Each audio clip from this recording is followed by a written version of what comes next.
amis, aujourd'hui je souhaite vous parler d'un sujet qui est très important, c'est l'interaction entre un lieu et ses habitants, donc résonance des corps subtils ou des corps énergétiques.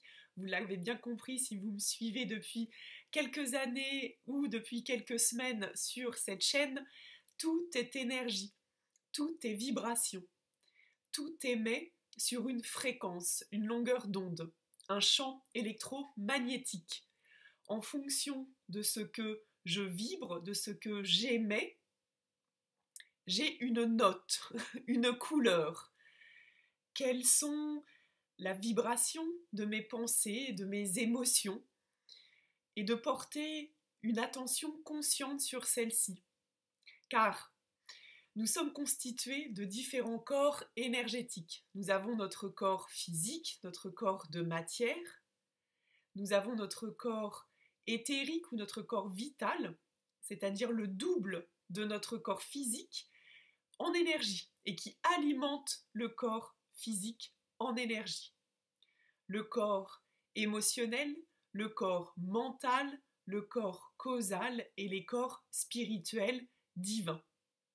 Je ne vais pas ici faire un cours sur les différents corps reliés aux différents chakras, c'est juste pour vous expliquer la résonance en fait entre eux, ou l'analogie si vous voulez, entre le lieu et soi. Donc tous ces corps énergétiques, la maison, votre habitation, les a. Et oui, votre lieu a sa structure de matière, son corps physique, et elle a également son corps énergétique ou vital, l'énergie qui circule, qui est distribuée, qui est amenée pour vous permettre de vous ressourcer. Et puis le corps émotionnel, le corps mental, et puis les autres corps supérieurs, spirituels et divins, mais ici je vais les appeler les corps spirituels. Et ce que je voudrais ici qu'on aborde, c'est en fait l'attention de quand je rentre dans mon lieu physique. En fait, c'est le même principe, je rentre dans tous les corps énergétiques. Sachez que nous, êtres humains, tous nos corps s'interpénètrent, on peut les voir comme des poupées russes, mais en fait ils s'interpénètrent depuis le centre jusqu'au bord, on va dire, extérieur au plus loin. Tout cela sans se perturber, mais en ayant en fait une interprétation, oula, ça va être difficile à dire, une interpénétration et une information et une reliance. Dans mon corps physique, pleinement incarné ici sur Terre, dans mon corps de chair, de matière, pour être pleinement incarné, pour être alimenté en énergie vitale et pour rayonner cette énergie vitale pour que mon corps soit en bonne santé, mes organes soient en bonne santé. Idem, mon corps émotionnel, mes émotions, comment je les vis, comment je les transmute, comment je les accueille, quelle information, quel message elles ont à me porter. Idem dans mon corps mental, etc., etc. Donc en fait, tout est en lien, en reliance. Donc quand je fais l'analogie d'un lieu avec le schéma ou la façon de fonctionner des habitants, je peux entrer dans un lieu physique, une habitation, et déjà en fait ressentir, recevoir des informations sur comment en fait les personnes peuvent vivre leur bien-être, leurs pensées, leurs émotions, etc., etc. Par exemple, si je vois que le corps physique du lieu n'a pas de centre, il existe des maisons avec des plans en fait où physiquement il n'y a pas de centre. Donc le centre est à l'extérieur. Donc comment par analogie et par résonance, en fait la personne se sent dans son lieu? Est-ce qu'elle peut s'incarner pleinement et être centrée? Comment l'énergie vitale circule dans le phénomène pratique Feng Shui, géobiologie, hein. Donc là je dissocie les deux, mais il faut comprendre que à l'origine le feng shui traditionnel et la géobiologie. Donc, comment en fait je suis à l'écoute de ce qui circule dans mon environnement, sous mes pieds, et comment cette énergie me porte. Est-ce qu'elle circule fluidement? Est-ce qu'elle distribue l'énergie vitale à toutes les pièces, à toutes les parties de la maison, hein, comme ici, notre corps vital distribue l'énergie vitale dans tout le réseau de mon corps physique et l'alimente en énergie? Ou est-ce qu'il y a obstruction, barrage, résistance, euh, on va dire perturbation? Voilà. Et puis, le corps émotionnel d'un lieu, c'est tout ce qui va être cristallisé dans son corps émotionnel de tout ce que le lieu a vécu, et je dirais plus précisément que tout ce que les personnes ont déposé comme émotionnel dans le lieu, où au bout d'un moment, vous savez, j'ai expliqué, ça devient en fait le petit nuage grossit, grossit, grossit, grossit, et s'exprime dans le corps émotionnel. Par exemple, si je vis dans une maison où j'émane toujours de la tristesse, par exemple, eh bien, je vais, à un moment donné, tous ces pchits émotionnels vont prendre corps dans la matière et vont se manifester en nuages énergétiques où on pourrait avoir marqué tristesse. Et au fur et à mesure, ce nuage va grossir et s'alimenter. Donc dans le corps émotionnel du lieu, il y a tous les nuages, on va dire, de ce que les habitants ont envoyé dans le lieu. Donc quand on arrive soit dans un lieu, eh bien, on peut justement être amené à changer de comportement émotionnel parce que, en fait, le nuage a besoin de s'alimenter. Ou parce qu'on rentre en résonance avec un des nuages, eh bien, on va l'alimenter. Donc, il y a, voilà, plusieurs possibilités. Et parfois, on n'en a pas forcément la conscience.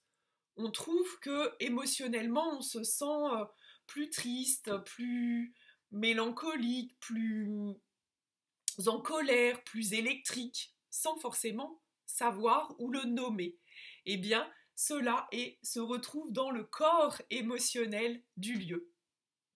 Et puis le corps mental aussi de la maison, toutes les pensées qu'on envoie au lieu, mais aussi tout ce qui est déjà engrammé et cristallisé par les pensées des prédécesseurs, donc d'où l'importance de souvent à chaque emménagement, déménagement, de laisser en fait le lieu propre, et cela se met dans le sens figuré, dans la matière, comme dans le sens énergétique et vibratoire. On laisse un lieu propre et sain.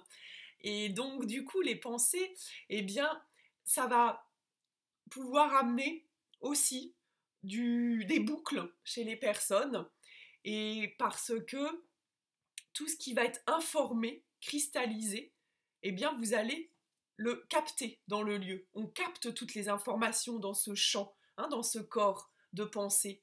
Et à l'inverse, eh bien comment j'envoie, comment sont mes pensées, comment sont mes émotions dans mon lieu. Est-ce que j'ai une hygiène émotionnelle? Je porte attention à mes émotions et je nettoie régulièrement pour ne pas informer le lieu et le surcharger de mes pchites émotionnels et de pensées, et comment je pense dans le terme soigné, mais aussi comment je pense mon lieu. Bien souvent, je suis étonnée de constater que des personnes sont fâchées avec leur lieu. Elles n'aiment pas leur lieu, ne le trouvent pas joli, ne vont pas en prendre soin. C'est comme s'ils n'avaient pas de vie. Donc cette conscience que le lieu est vivant est complètement inexistante. C'est une boîte, on va dire, voilà, pour permettre de fonctionner, manger, dormir et voilà, accessoirement, plus que majoritairement, on passe aussi, pour les personnes, beaucoup de temps à l'extérieur au travail. Donc, du coup, cette pensée, le lieu le reçoit, hein, cette mes amours, on va dire. Eh bien, comment je rentre dans un lieu, avec quelle pensée? Je dis souvent aux personnes, ok, le lieu porte une information, porte des perturbations. Mais à l'inverse, est-ce que on pourrait renverser l'information en envoyant de hautes vibrations, hein, ces fréquences électromagnétiques dont je vous parlais au début de la vidéo? Qu'est-ce que moi j'aimais vers mon lieu quand je rentre dans mon lieu? Que la paix et l'amour soient dans ce lieu. Ou merci mon lieu. Je connais une personne qui dit tous les matins au revoir à son lieu, à ce soir, passe une bonne journée. Et quand elle revient le soir, est-ce que tu as passé une bonne journée? C'est rentrer en communication avec son lieu, avec le gardien, et ça fait toute la différence. Mais juste pour vous en imprégner, essayez pour voir.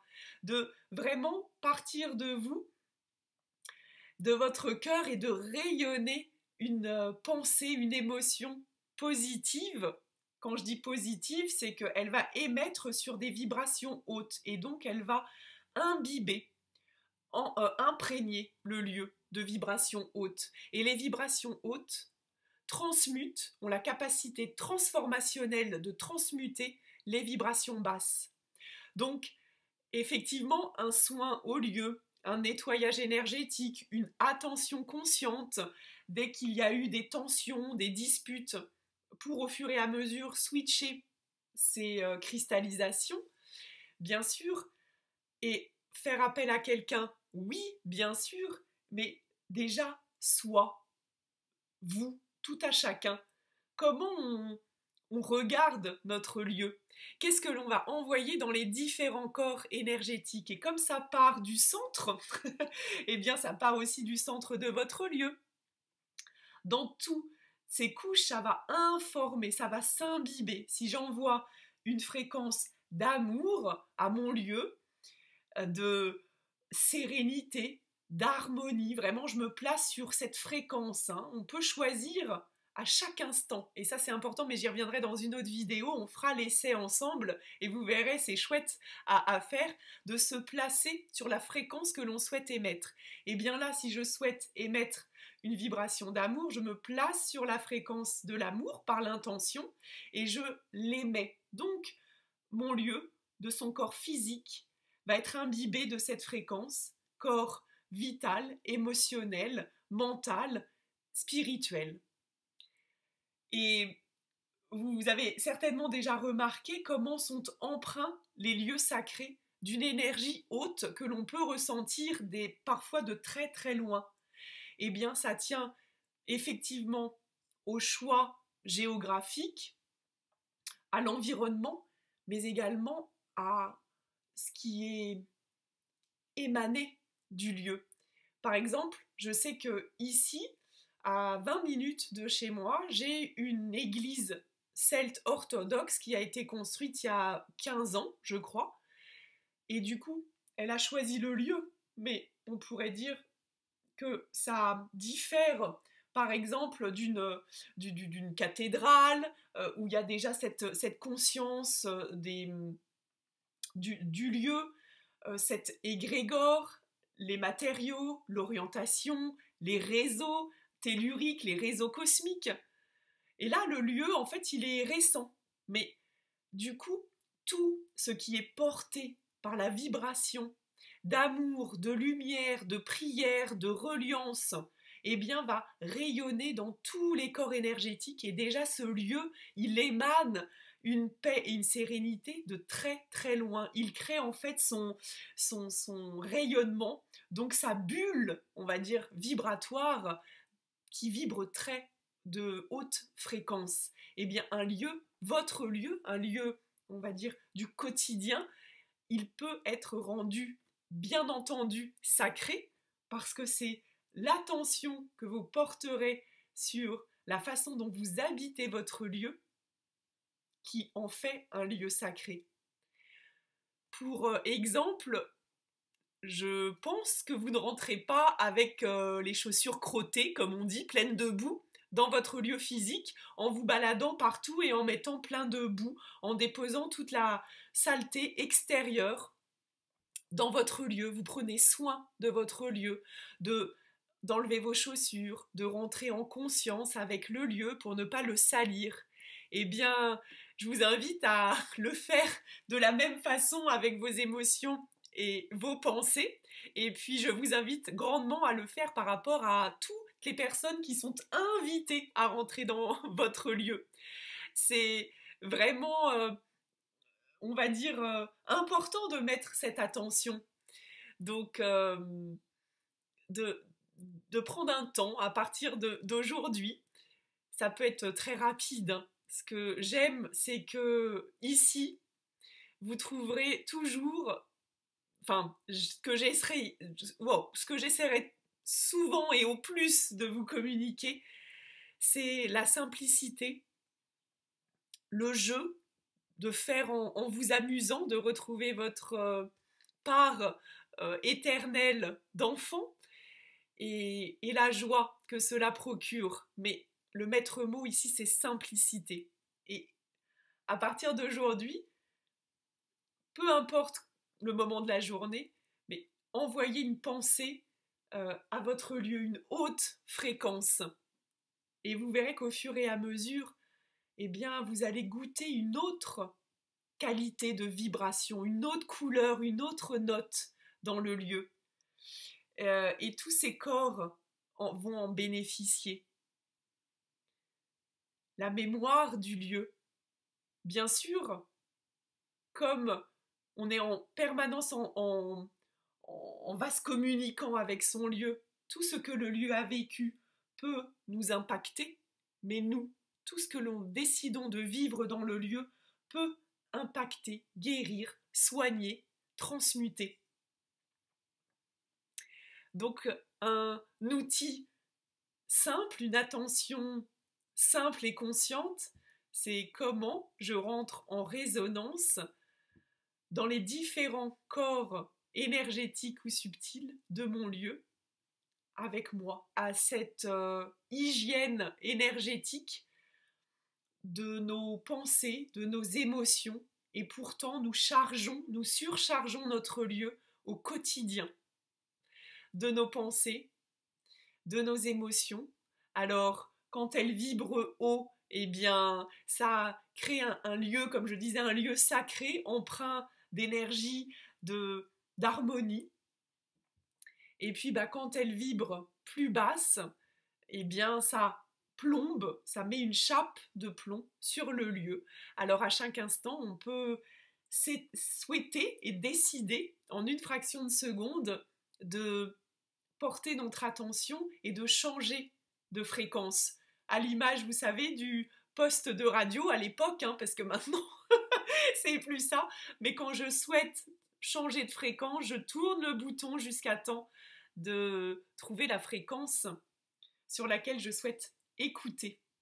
Et si je souhaite écouter la note et la fréquence de la paix, de la sérénité, de l'amour, de la lumière, etc., de la joie, eh bien, c'est une décision que je peux prendre dans l'instant. Donc je vous dis à très bientôt, j'espère que cette vidéo vous aura éclairé et je vous retrouve bientôt pour parler simplicité. À bientôt!